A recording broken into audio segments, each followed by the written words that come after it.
"He's not my kid," my husband said at our son's party. 9 years. That's how long I pretended everything was okay. Keeping the family together felt like holding my breath underwater. Every smile forced, every word scripted. I played along for my son's sake. Kids shouldn't have to carry grown-up messes. Yesterday was his 9th birthday. The house was filled with balloons and laughter, cake and candles, just a few hours of normal. Then my husband stood up, raised his glass, and said, "Let's toast to the boy who's not even mine." The room froze. My mother-in-law smiled like it was some big truth finally out. I looked down at my son, clutching his toy car, confused and scared. And in that moment, something inside me just snapped. I didn't yell or cry. I just knew it was time to stop pretending. When morning came, my husband finally saw what silence can really break. I was up before the sun, like always on days like this. I could hear the soft buzz of the coffee maker in the kitchen as I worked on the decorations for Ethan's birthday party. The walls were still bare and plain, but by the time the guests arrived, there'd be balloons in every corner and a banner stretched across the living room that said, "Happy 8th birthday, Ethan." I taped the last balloon to the wall and stepped back to look at it, trying to smile through the tightness I felt in my chest. I had bought him a new cake that morning, chocolate with vanilla frosting, his favorite. The bakery people knew me by now. They always asked if I needed anything else, but I said no, just the cake. I didn't want anyone fussing around when Ethan was the one who mattered. I wanted this day to look like what it was supposed to be. Simple, joyful, perfect. The house was quiet except for the hum of the refrigerator and the occasional creak of the floorboards. I wiped the sweat from my forehead and shook the knot of exhaustion out of my shoulders. I told myself, just one more perfect day. Just one more reason to stay. It wasn't easy pretending like everything was okay. I was tired, so damn tired, more than I'd let anyone see. My hands ached, my back was sore. But Ethan's laugh, the way his eyes light up when he's happy, made it all worth it, even on days when it felt like I might break. I went to the dining room and started arranging the party favors on the table. Little superhero masks and plastic swords, things Ethan would go crazy for. Every time I looked out the window at the empty street, I felt a little pang, that empty silence settling back inside me. His dad wasn't coming. Didn't even ask if he would. So it was just us, like last year. Like every year. A half-lit house filled with who we were together and no one else. Ethan came into the kitchen, his face still sleepy, hair sticking out in every direction. He rubbed his eyes and smiled that slow, shy grin like he was waking up somewhere safe. "Mom, is it my birthday today?" he asked, voice still thick with dreams. "Yeah, baby, it is," I said, trying to keep my voice steady and soft, like nothing was wrong. "You're going to be 8. He jumped up and down a little, then ran over and hugged me tight. I held him longer than usual because it was the one thing I could do right, the one thing that could make the day feel okay. I whispered, "Happy birthday, Ethan. Mommy loves you." He pulled back, his forehead resting against mine, and for a moment I just let it be us. No worries about what came after. No bills, no drama, no empty promises. Just my son and me, and this tiny bubble of quiet love we built every day. I knew the guests would start arriving in an hour. I could already hear the faint rumble of the car doors, kids' voices getting louder outside. I fixed my hair in the mirror, smiled one more time at my reflection. Somewhere deep down, I hoped this day might change something. That maybe for once, I wouldn't feel so alone. But as I opened the door to greet them, the weight on my chest didn't lift.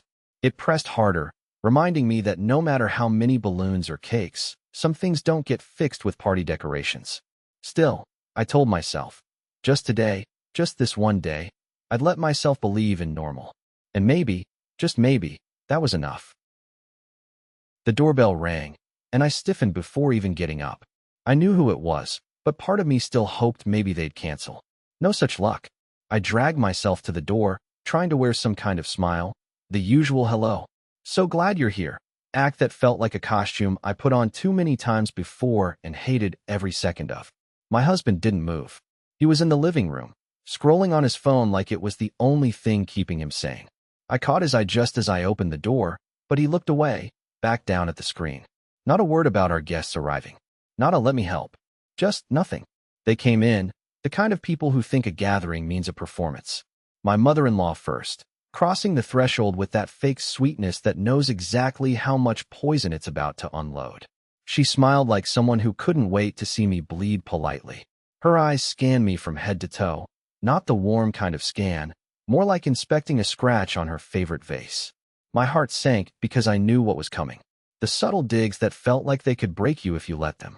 "Oh, you've grown your hair out," she said with that tilt of her head that meant, "I think you look ridiculous." I forced a tight-lipped smile and thanked her, knowing full well she wouldn't hear it but enjoyed the display of control. My husband finally glanced up at her voice, then quickly looked away, like he wanted to disappear, like he was already beaten by this before it even started. The rest of the guests filtered in, cousins, aunts, even some distant family friends who hovered awkwardly, sensing the tension but not wanting to say the obvious. I tried to make small talk, asked about work, about the weather, anything to keep the room from cracking wide open. But every question felt like playing catch with bricks. Then came my mother-in-law again, settling in her spot at the dining table like a queen taking her throne, eyeing the dishes as if she was deciding whether I'd humiliated us all by cooking. "I hope you didn't forget the mashed potatoes this time," she muttered so quietly that only people nearby heard, but loud enough for me to catch the full blow in my gut. My cheeks flushed. I wanted to say something, defend myself, explain that I spent all morning peeling potatoes, but the words stuck. They always do. That's when I noticed my husband's shoulders tense, the hand gripping his wine glass, his fingers almost white. I could tell he was trying to keep it together, but I wondered why he wasn't stepping in, saying something. Anything. Instead, he cleared his throat and changed the subject quickly, but the mood had already shifted. The air got heavier, and the polite smiles on the other faces started to feel brittle, like they were about to crack and expose all the ugliness underneath. My mother-in-law didn't stop. She traded barbs disguised as jokes with my sister-in-law, each one sharper than the last. Meanwhile, my husband kept nodding and agreeing with anything that didn't involve protecting me, as if staying neutral was easier than choosing sides. But that kind of neutrality feels like betrayal when you're the only one taking the hits. Halfway through dinner, I caught my husband watching me, eyes flicking with something I couldn't read. Frustration? Guilt? Or maybe just exhaustion from the whole charade. When I caught his gaze, he looked away, swallowing hard. And suddenly, I felt more alone than ever in that crowded room. The guests began to drift toward their phones, or the kitchen, or anywhere but the table where the invisible fight was unfolding. Laughter felt forced, like everyone was just waiting for this night to end, or for someone to finally break. I kept thinking maybe if I just smiled more, if I acted more like the perfect wife, this tension would ease. But every insult, every cold glance, every passive-aggressive comment was a reminder that I was an outsider in my own life. I realized again, no one was coming to my defense. Not tonight. Not anyone. I wanted to scream, or at least cry, but I swallowed it down. My mother-in-law's eyes lingered on me another second too long as she poured some wine, holding my gaze just enough to say without words, "You're on thin ice." The night felt like it was closing in, the walls of that room shrinking with every forced smile and heavy silence. I wanted to disappear, or maybe just leave, but I didn't. I stayed, pretending I belonged. But inside, I was already somewhere else, drowning in the cold that no one else seemed willing to acknowledge. And then, right when I thought I might finally catch a break, my husband stood up, cleared his throat, and said, "We should probably get on with the ceremony." The way he said it, so flat and distant, felt like a closing door. Not just on dinner. On something else, something between us. Something I wasn't ready to let go of yet. Everyone was crowded in the living room, the whole family squeezed onto couches and folding chairs, the way we always did at birthdays. The TV was off, no music, just the awkward hum of people shifting in place. The cake sat on the coffee table, candles lit, flickering softly. I could smell the faint sweetness mixed with the faint burn of the candles. The kind of smell that's supposed to feel like happiness. He stood up, my husband. All eyes turned to him, waiting for the usual shitty dad joke or a quick cheers, the tired routine of his toasts. Instead, he cleared his throat, this slow and deliberate sound that immediately pulled everyone out of the fake comfort we'd built. He looked right at me, not smiling, not even a hint in his eyes that he was about to say something nice. His voice was steady, calm, but there was a sharp edge I hadn't heard before. "I want to say a few words." The room went quiet, like the whole world forgot to breathe. I felt my heart trip over itself, something cold crawling along my spine. To my family, he said, and to the people who are pretending that everything is fine. He glanced around, everyone frozen in place under his eyes. This isn't some perfect family gathering. It's a pile of lies wrapped in birthday cake icing. I swallowed hard. Every day before this moment, I'd convinced myself maybe things were salvageable. Maybe the fights were just bad days, the distance just stress. But his words cut through every excuse I'd made. They weren't just sharp, they were shattering. I love my children, of course, he added, voice flat but fierce. But this charade we do, it's poison, and I won't pretend anymore. I saw my mother-in-law blink like she was about to speak, but then caught herself. My sister-in-law's hand went to her mouth, wide-eyed. The kids, all of them, just stared, blinking too fast like they couldn't process what they'd just heard. His eyes locked onto mine, waiting, maybe expecting a reaction. I didn't say a word. My voice stuck in my throat. His voice didn't tremble. Mine didn't need to. The silence said enough. Everyone shifted uncomfortably, parents exchanging looks. The ones who came for a simple celebration suddenly caught in a storm they didn't want. My chest tightened, the air thickening around me. The people I trusted to hold my life together suddenly felt like strangers. You think this ruins the day, he finally said with an almost cruel calm. But it's the truth. And truth doesn't ask permission. It just hits. I wanted to scream at him, to tell him how much this was hurting me, how cruel it was to rip apart a moment that should have been for joy. But all I could do was sit there, hands clenched in my lap, staring at that stubborn flicker of candlelight. No one moved to stop him. No one whispered for him to cut it out, or don't say that here. Nobody knew what to do because the whole night had flipped on its head, and we were all left dangling in the wreckage. I thought if I could just reach out, touch the cake, blow out the candles, pretend none of this happened, but the room felt hollow, like someone had sucked all the warmth out of it. He sat down slowly, the cold silence stretching longer than any words. I realized then, that birthday, that cake, that moment, it wasn't a celebration. It was a reckoning. And right then, I knew things would never go back to the way they were before he opened his mouth. She walked in like she owned the place, this sharp look in her eyes, like she was about to rip me apart right there in front of everyone. I was already trembling, trying to hold myself together, but when she pointed at me and spat, "You're a liar," I always knew. Something inside me just shattered. The room went dead silent like no one knew what to do. People stopped laughing, chewing, shifting in their seats. Everyone froze while she laid it out loud and cruel. I didn't even know what lie she was talking about at first. I just stared at her, confused, my heart feeling like it was breaking through my ribs.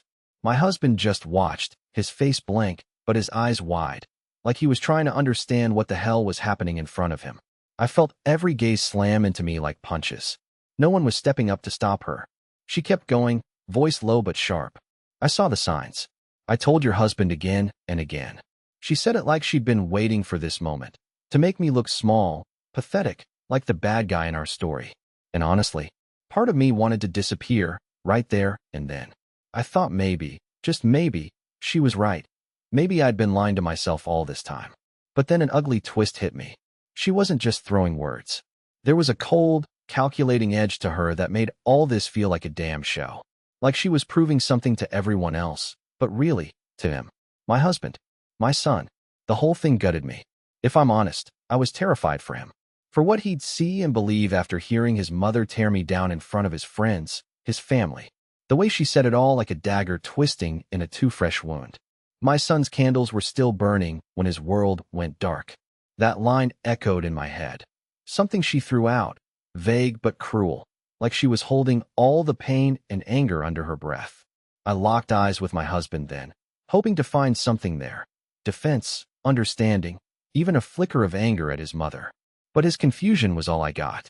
He looked like he'd never seen his mother like that, like he didn't know whether to believe her or me. It made me feel even more alone, like I was standing in some impossible middle ground that no one could cross. I wanted to scream at him, to tell him who I really was. But the words stuck in my throat because the truth felt so fragile, so easily crushed in the silence she had created. And that silence lasted too long. It was colder than anything I'd ever felt before, like the entire room was waiting for me to break, or for him to decide whose side he was on. Suddenly, I felt this surge of something hot and sharp rising inside me. This protective, fierce rage for my son, for myself. For the part of me that was still standing, still fighting, no matter how much she tried to bury me. I refused to let her turn our world into her twisted version of reality. But then, before I could open my mouth, my husband shifted his weight. He didn't say a word, but his jaw tightened. And for the first time that night, I caught a glimpse of him. Not as the confused boy trapped between his mom and me, but as a man trying to figure out where his truth lay. I thought, maybe this is the turning point. Maybe it's not over yet. But the silence that followed was heavy with things left unsaid. Things we both knew could never be undone. I stood there, the knife in my hand, and I didn't say a word. Everyone was watching, that heavy silence stretching between us all like it was made of glass, ready to shatter. I could feel their eyes on Amber, but she didn't flinch. She just reached over, took the knife from me with this calm that felt actually scary, and started cutting the cake.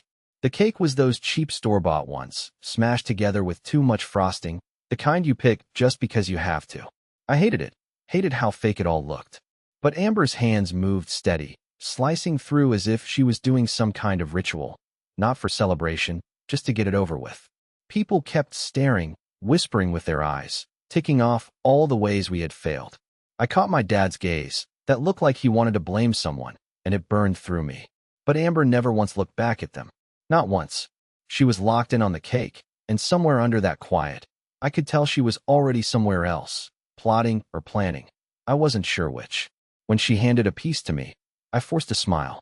It felt weird, fake, because that's what we were all doing, pretending this was normal.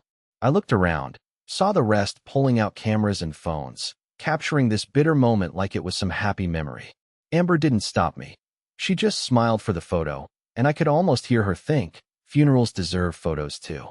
As I bit into the cake, all I could taste was the coldness around us. I wanted to say something, anything, but my throat was tight, and no words came out. Inside, I was spinning, feeling something shift. She wasn't the same woman who'd broken down at the hospital. This Amber was different. She had locked away the hurt, stuffed it somewhere underneath that quiet face. After the last bite, she wiped her mouth calmly. Then she started clearing up, folding napkins, gathering plates. Like she was erasing every trace of this day and readying herself for whatever came next.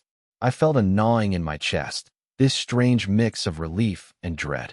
Relief that at least she wasn't unraveling in front of everyone, but dread because I could see the storm behind her eyes. Cold, controlled, waiting. I wanted to ask her what she was thinking, but I caught myself. I didn't want to open that door yet. Maybe because if I did, I might actually have to face what was coming. Amber's silence was weighty, louder than any shouting, heavier than any cry. I looked back at the guests. Some were whispering about how strong she was, how she held it together. But none of them saw the grit clenching inside her, the kind of strength that didn't come from being brave, but from needing to survive. When she looked at me, her gaze was flat, like she was measuring how much I was ready to follow her without questions. For the first time that day, I felt a twinge of something I hadn't let myself check. Hope, maybe? It was fragile, buried beneath a pile of fear and uncertainty. She nodded slightly towards the door, signaling it was time to leave. I didn't know where we were headed or what awaited, but I knew she wasn't done. Not by a long shot. I took a breath, still holding that messy piece of cake, and realized this quiet moment wasn't peace. It was the calm before the storm I didn't even know we'd been bracing for. And somehow, I wanted to be ready. The place was dead quiet after everyone left. Just me and the faint hum of the heater in the background. I sat on the edge of the couch for a moment, eyes on the mess left behind, the empty glasses, the plates still smeckled with crumbs, and didn't move. Then, without any real rush, I stood up and started. I went straight into the bedroom, grabbing the old backpack we never really used. I started pulling out bits and pieces, his papers, the things my son would need. I folded those little clothes he'd outgrown but still looked too small to toss. The ones I kept stashed away because they reminded me of the kid he used to be. Each item was a small weight in my hands, but I didn't feel anything. No tightness in my throat, no sting behind my eyes. Just this cold, empty focus. It felt like my brain decided to shut off everything else so I could just get the job done. I found the folder with every document I'd needed to gather, the birth certificates, the insurance papers, that stupid old receipt for the deposit on this place. I slid them carefully inside a plastic sleeve, then zipped them into the bag beside the clothes. After 9 years of being their proof, of them using us like evidence in some twisted game, of me trying to hold it all together for my son, I was finally evidence of my own strength. Not because I was proving something to anyone else, but because finally, in this moment, I was fighting for us. I moved to the living room, quietly packing a small box with cash I'd hidden away, little by little over the months. Not a fortune, no, but enough to get us started somewhere else. I wasn't about to leave without something to hold on to. The silence around me was thick, almost like it wanted me to break down, but I wouldn't give it that. I stacked everything neatly, methodical as some kind of machine. There was no room for hesitation, no space for what-ifs. Every single bag, every piece of paper, every crumpled receipt was a step farther from that life I'd been living, a life where I was defined by what someone else wanted me to be. My hands didn't shake. My heartbeat didn't race. I was cold, but not from the air. I'd been so many things over these years. Angry, scared, broken, sometimes all at once. But this was different. This was calm. Dangerous calm, maybe. The kind where you've burned all your bridges and there's no going back. I checked the clock. It was late, and I knew he could be back any minute. I ran through it all in my head. The sounds I should ignore, the places I should avoid, the moment when I'd have to explain to my son that things were about to change. Maybe for the better, maybe just different, but I'd already made up my mind. I looked around the apartment one last time, trying to memorize the way the light hit the wall, the tiny scratch on the coffee table where he'd carelessly knocked his glass so many months ago. This place had been both prison and hiding spot, but now, it felt like a cage I was finally unlocking. I slipped the backpack over my shoulder and crouched down to grab my son's small hand-me-down sneakers from under the bed. Without hesitating, I stuffed them into the bag. It was all I had to give him right now, just things and a promise that things would get better, somehow. I stood at the door, key in hand, heart pounding a subtle beat beneath my calm exterior. The house was dark when I finally got in the car. The clock said 2:37 a.m., the kind of time where everything feels like it's holding its breath. I looked in the back seat at my son. He was dead asleep, his little chest rising and falling like nothing in the world could touch him. My hands gripped the steering wheel tighter than I expected. I just wanted to drive. Away. Anywhere but here. As I pulled out of the driveway, I saw the faint glow of the porch light vanish behind us, swallowed by the night. It was weird, like the walls themselves were standing still while we moved away. That house wasn't just bricks and furniture. It carried years of shouted fights, promises broken, and silence that screamed worse than any argument. I didn't even glance in the rearview mirror. I didn't want to see it. The city was still asleep when I crossed the line, the streetlights flickering, half tired, half waking up. He didn't wake up when we crossed that line. Maybe he'd been waiting to leave too, without really knowing it. I looked at his little face again, peaceful but unaware of everything that was unraveling. It was the first time in a long time that I felt a sliver of hope, like maybe we could be free, or at least start trying. Somewhere just past midnight, I'd almost convinced myself this was just another drive, the kind where you don't really have a destination in mind, and the roads stretch out like questions with no answers. But this time, I wasn't heading back. I wasn't waiting for some excuse to stay. I just drove. I let the city lights fade behind me, the weight of all the things I should have done, all the things I'd lost, pressing against my chest but not pinning me down anymore. The radio was off. The silence in the car was sharp but needed. I thought about calling someone, telling a friend to pull me back, but my fingers hesitated. I wasn't sure if I wanted to be saved or left alone. Maybe that was the scariest part, realizing I was letting go of everything, with nothing but the hum of the tires on asphalt to keep me company. I passed a diner, windows fogged up like someone had sighed inside. The smell of coffee and late-night smoke drifting out for a second, teasing me, reminding me of mornings I used to hope would be better. It felt like a different lifetime. I swallowed hard, feeling the lump in my throat loosen a bit. Maybe this was the start of something. Maybe not the clean break I dreamed of, but at least a chance to breathe. I glanced back again. Nothing but dark glass. No light from the house. No familiar shapes in the driveway. For a moment, I let myself imagine the silence we'd have if we never came back. No more watching every step, every word. No more waiting for the other shoe to drop. Just quiet. Me and him, somewhere new. The road started narrowing, the city giving way to the suburbs. The houses got quieter, the night heavier with the kind of peace you don't find in the chaos of what we left behind. I felt tears sting my eyes, but I didn't reach for the tissue box. Let them come. This wasn't about breaking down, it was about breaking free. My hands finally relaxed on the wheel. I thought about how scared I'd been all those months, feeling trapped, lost, like I was drowning in a place that should have been home. I realized maybe I hadn't been trying to leave that night before. Maybe I'd been too afraid to believe I could go. But now the road was open, and I was driving through it with my son safe in the back seat, dreaming and unaware. I pulled off onto a quiet side street, nowhere special, but it felt like a beginning. I shut off the engine and leaned back in the seat, the cool night air sneaking through the cracked window. For the first time in forever, I felt something like relief. Not the kind that tells you everything's fixed, but the kind that says maybe, just maybe, you're allowed to try again. And yet, even as I settled in the quiet, I couldn't shake the feeling that this was only the calm before something else came rushing in. Something I wasn't ready for. My phone buzzed once on the passenger seat. I didn't look. Not yet. I thought it was over. But the silence that followed said otherwise. I woke up before the sun even touched the windows, but something felt off right away. The bed was cold, the way it's supposed to be when she's not there at 3 in the morning yelling about nothing. But this time wasn't normal. I sat up and looked around, half expecting to hear her footsteps or one of the kids crying. But the whole house was quiet, dead silent. I got out of bed and checked the living room. No sign of anyone. Then, I noticed the kitchen, empty, the sink clean, and no breakfast like usual.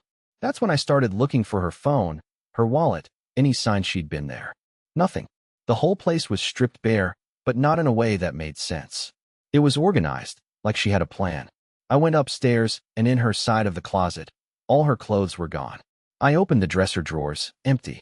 Then, I spotted the big, old filing cabinet where she kept all that boring paperwork no one really cares about. Locked. I fumbled with the keys on her nightstand, found one, and popped it open. Inside, there wasn't just a few papers missing. There was nothing left but dust. Every single important document, birth certificates, insurance papers, bank statements, they were gone. I grabbed my phone and dialed the bank, my heart hammering. After a few rings, I asked to speak to someone about our accounts. The voice on the other line was patient but blunt. "Sir, all accounts under your shared name were closed last night. The funds were transferred to Ms. her name's personal account." That hit me like a slap. The money, our savings, my bonus from last year, the emergency fund, gone. Just like that. I sat on the cold tile floor, the phone dropping quietly into my palm.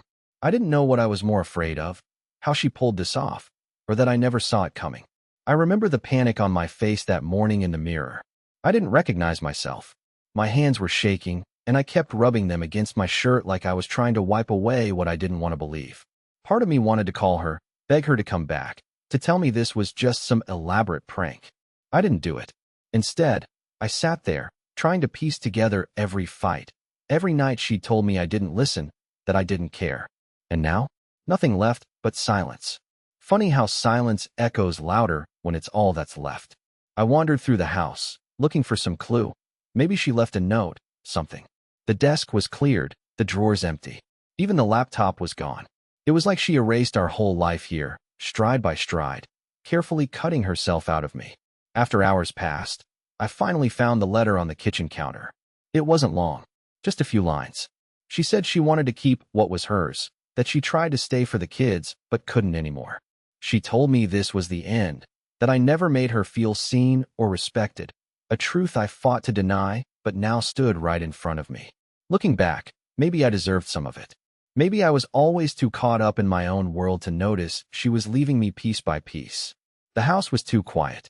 The kids weren't here, and her scent was gone. Only the resentment filled the air, thick and unshakable. I stood there, my chest tight, knowing I had crossed a line somewhere. I didn't know how to fix this anymore.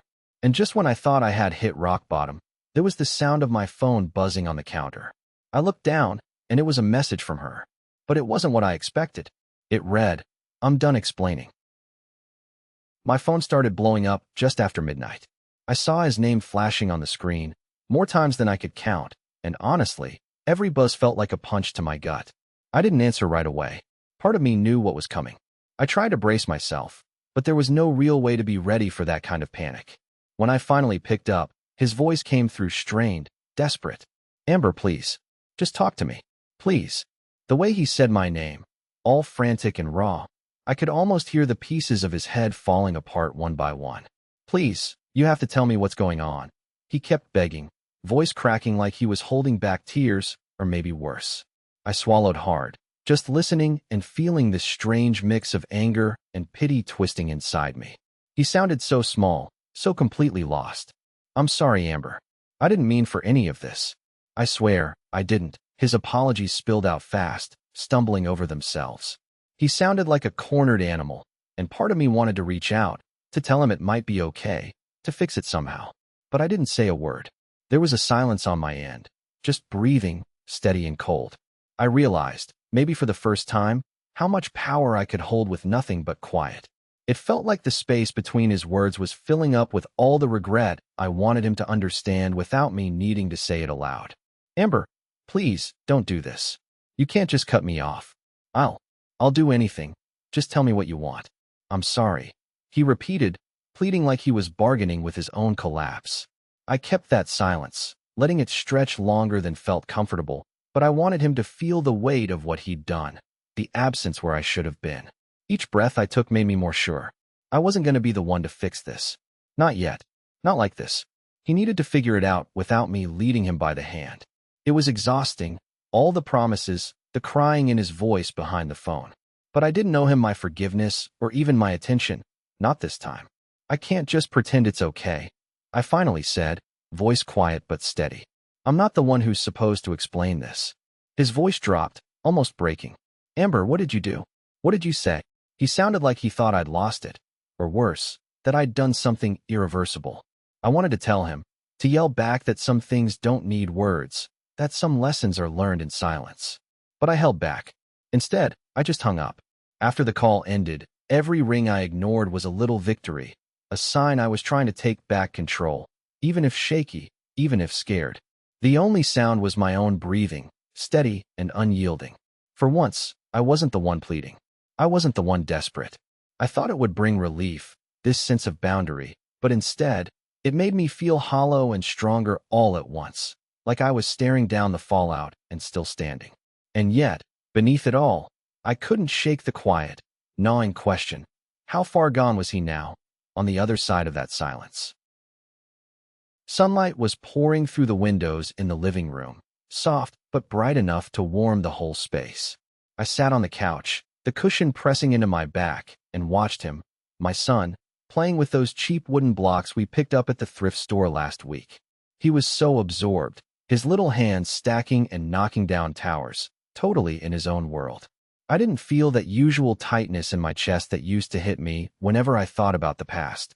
It was quiet, peaceful. For the first time in a long time, I wasn't running. Not from arguments, or from his father's constant criticism, or even from the pretending that everything was fine just to keep the peace. Now here, in this modest apartment that smelled faintly of cleaning spray and fresh paint, it felt real. It felt like maybe I'd made it out. I remembered the fights, the nights I stayed up crying because I didn't think I could be the mother he needed and survive at the same time. How I thought if I left, I'd fail him. But watching him now, so light and carefree, it hit me. I wasn't losing him. I was finally giving him space to breathe, to be a child, to just be. And so could I. He glanced over at me, a little smile tugging at the corner of his lips. I smiled back, and for a second, all the noise in my head quieted. I let my breath out slowly, a real exhale like I was shaking off years of tension. It was like I had been holding it in for months. I scooted a bit closer, and he reached up, grabbing my hand with his small fingers. I squeezed back, steady and warm. I looked around the room. The simple bookshelves, the faded rug on the floor, the plants I'd bought last weekend still looking a little sad. Nothing fancy, but everything felt mine now. I had built this. We had built this. I thought I'd lost a marriage. Turns out, I'd only lost my cage. It wasn't perfect. The bills piled up faster than I liked, and some nights I'd wake up paralyzed with worry about whether I'd made the right choice moving here. But in those moments, I played his laughter back in my mind, felt the weight of that little hand in mine, and reminded myself, we were free. Sometimes I catch myself scanning the windows, half expecting to see the storm cloud of his father's anger looming over us, to hear that sharp voice tearing down everything I was trying so hard to build up. But it doesn't come. Just sunlight. Quiet. That peace. It's unfamiliar but not unwelcome. It makes me question everything I thought I wanted before, how much I got used to settling, to keeping quiet, to shrinking myself so someone else could feel bigger. It wasn't love, it was survival, and I'm tired of surviving like that. Somehow, here, the space in my chest feels bigger too, like there's room for hope. He pushed his blocks over and ran over to me, plopping down beside me on the couch. His eyes shone like he didn't have a single care in the world. "Mom," he said, "can we read that book again?" I smiled, pulling him close. "Yeah, let's." And in that moment, I realized this wasn't just about protecting him. This was about saving myself too. I don't know what's coming next, but for the first time, I'm ready to face it. The sunlight shifted, shadows moving across the floor, and I felt that quiet crack of something opening inside me. A door left unlatched, maybe a window, finally cracked open to the fresh air. For now, I'd sit here and let the light in.